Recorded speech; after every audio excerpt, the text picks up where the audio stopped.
কালামের ছেলে খাতে নিয়ে গেল যে একসাথেই করবি।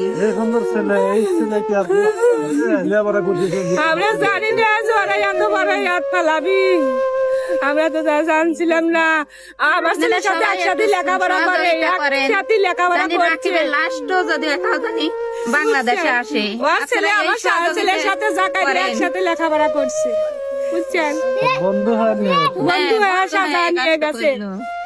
জ্বর বাপ তো লিবিয়াতে এত বছর থাকছে, তারপরে ওর বাড়িতে ইটালি কইছে যে, তারপরে কইছে যে নিয়ে যায়, কইছে যে জায়গায় জায়গায় নামাইছে, কইছে হেনে কে আমার সরাসরি নিয়ে যাবে ইটালি।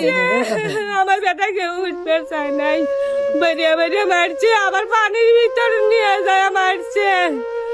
আবার ফের আমরা বলছি যে আমার সওয়াল চাই, আমরা গেম দেবো না। ওর বেটা ইটালি থাকে, সেইটা জোর বুক করে ওর ছোট বেটা সাথে করে নিয়ে গেছে, করে আমার বেটার সাথে করে নিয়ে গেছে। বলে দিয়েছে যে সাদ্দাম আর ভাই বড়টা বাড়ি কোথায়?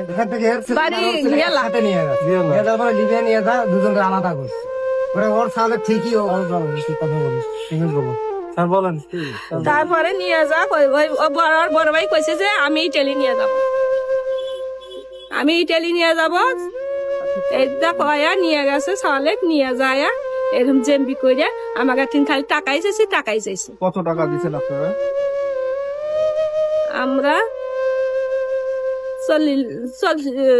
25 লাখ প্রথম দিছিলাম, প্রথমে 25 লাখ দিচ্ছেন, তারপরে কত দিচ্ছেন? তারপরে আবার ফের লিগে ই করে দাপে দাপে আমার কাছে 40 লাখ টাকা দিচ্ছে। 40 লাখ, 40 লক্ষ টাকা নিচ্ছে।